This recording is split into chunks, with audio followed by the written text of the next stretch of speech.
budget because I voted against it because it didn't really cut anything. But the Democrats fall into the trap. The Democrats become the group that solidifies his reputation by saying, oh, my Lord, look at what this Ryan does. You know, the Ryan is slashing the budget. Conservatives say, hey, that's our guy.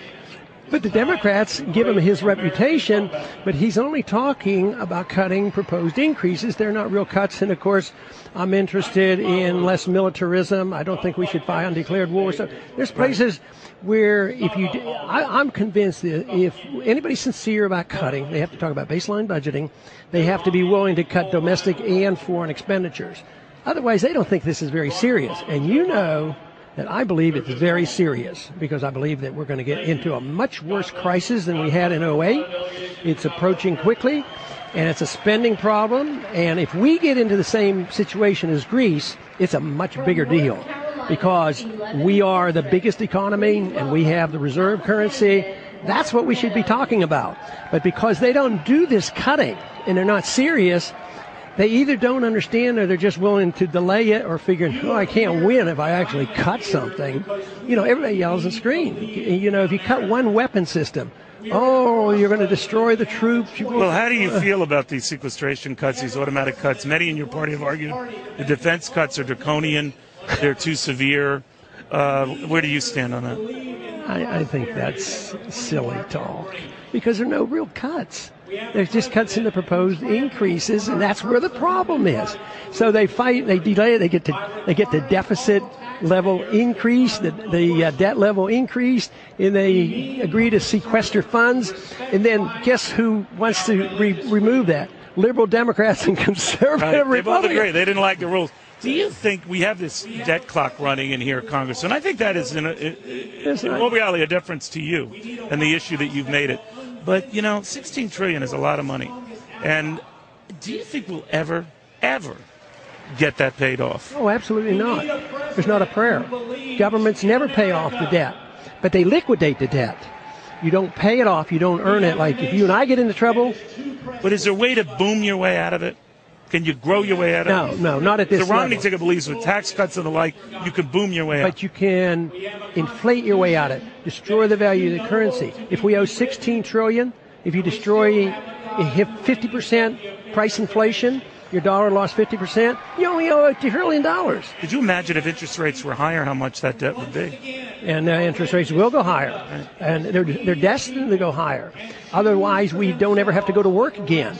Because we issue the reserve currency of the world, they're still selling us stuff, and they still, you know, when there's a little shake in market, people still go to our treasury bills. That can't last forever. No, it can't last forever. Finally, your thought here at this convention, where whatever the agreements or disagreements, there's a lot of people who think the world of you here, but you don't have a huge speaking role here. And I'm wondering whether they're kind of soft pedaling you.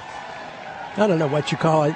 No, I don't have a. It's not that I don't have a huge speaking role. I don't have a speaking role, but they're anxious. I think they're really anxious. Well, they count the our stuff voters. You do off-site. That's what you're doing off-site. But you don't feel. You don't feel you've been treated well by the Romney campaign? I don't worry too much about that and characterize it a certain way. Of course, my supporters think they treat us atrociously, and I sort of get it out of my system because we had a grand rally on Sunday night. But would you be angrier, Congressman, if not for your son and thinking about his future, Kentucky Senator Rand Paul, and that maybe the better part of valor is to swallow your angst or pride, whatever you want to call it, so that he could carry the torch?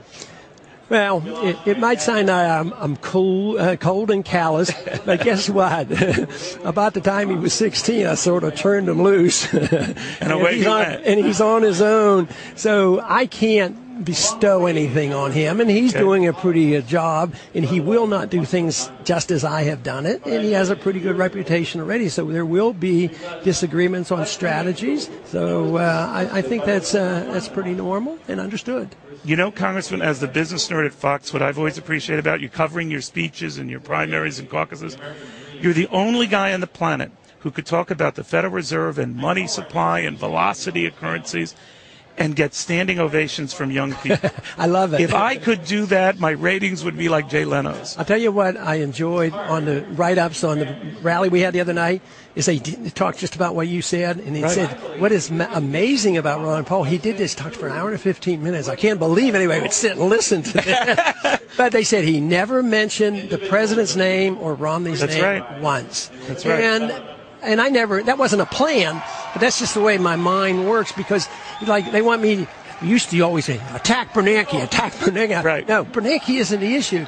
It is the issue of fiat money and the monetary policy. Well, maybe your next career is beckoning, a financial anchor at Fox. Well, I thought you were going to send me to the Fed.